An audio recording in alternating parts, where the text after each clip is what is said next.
Pasca ditetapkan jadi tersangka, Ketua Ormas di Tangerang Selatan masih buron.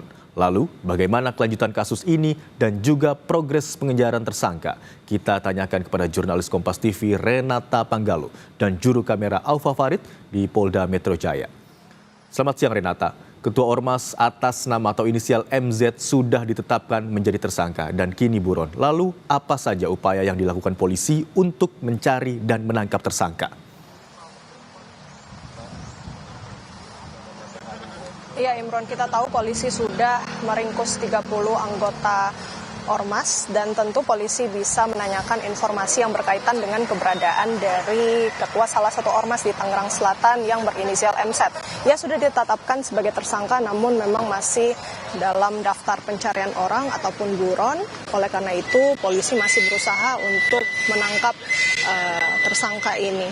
Lalu kemudian dari konferensi pers yang dilakukan oleh Ditreskrimum maksud kami Polda Metro Jaya juga sudah memperlihatkan ciri fisik yang berarti memang polisi sudah mengantongi ciri fisiknya. Dari foto yang ditunjukkan memang untuk MZ ini berpenampilan plontos, kemudian juga berkulit sawo matang dan mengenakan pakaian berwarna gelap. Selain itu, Imron dan juga saudara, polisi berencana untuk menyerahkan data-data organisasi masyarakat yang sudah ditindak oleh Polda Metro Jaya dan juga Polres terkait untuk kemudian diserahkan kepada Kementerian Dalam Negeri, karena kita tahu memang untuk Kementerian Dalam Negeri ini yang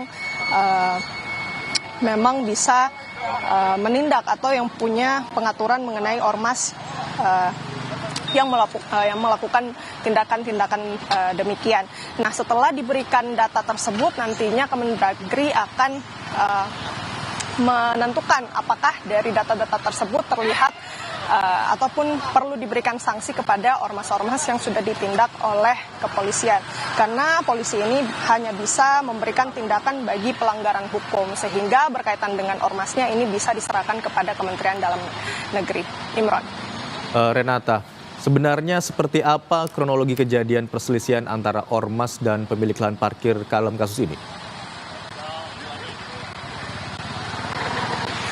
Ya Imron, kalau yang kita lihat dari video yang beredar di media sosial ini ada terlihat 3 pria yang diduga merupakan anggota dari Ormas yang sudah diamankan, yang dimana mereka menolak untuk pindah dari area pemasangan sistem parkir otomatis yang terletak di RSU Tangerang Selatan. Kemudian ketegangan ini memanas dan bahkan kedua pihak baik Ormas maupun pekerja parkir ini sempat terlibat adu fisik. Dan ada kurang lebih sekitar 30 orang yang sudah diamankan polisi ini yang terlibat dalam tindak kekerasan, ancaman dan merusak palang pintu masuk dari RSU Tangerang Selatan.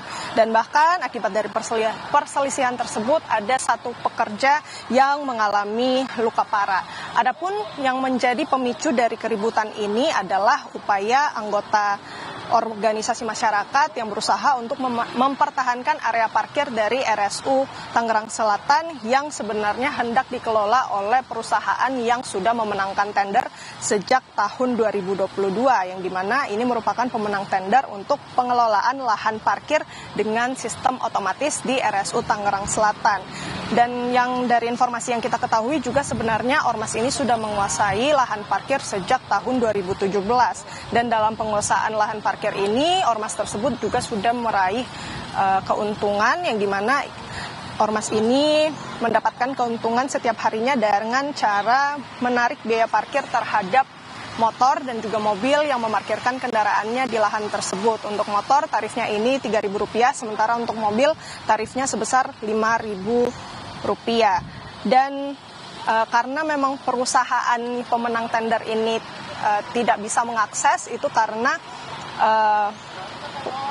perusahaan ini dihalang-halangi dan juga mengalami intimidasi serta biasanya juga terjadi bentrokan, sehingga dari peristiwa yang sudah terjadi di hari Rabu lalu akhirnya polisi mengamankan anggota Ormas sebanyak 30 orang, kemudian juga masih mengejar ketua dari Ormas tersebut yang berinisial MZ.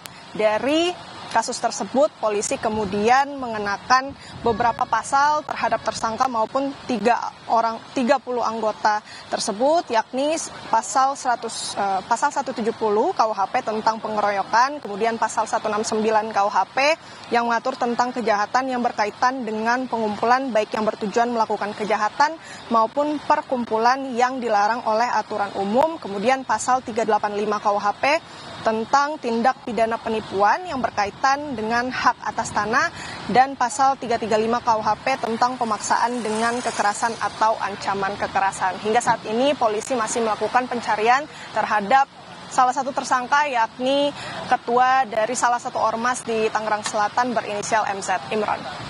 Baik, terkait kasus ini, polisi telah menahan 30 orang sebagai tersangka, sementara itu satu orang lainnya yang juga telah ditetapkan sebagai tersangka hingga kini masih dalam pengejaran polisi dengan inisial MZ.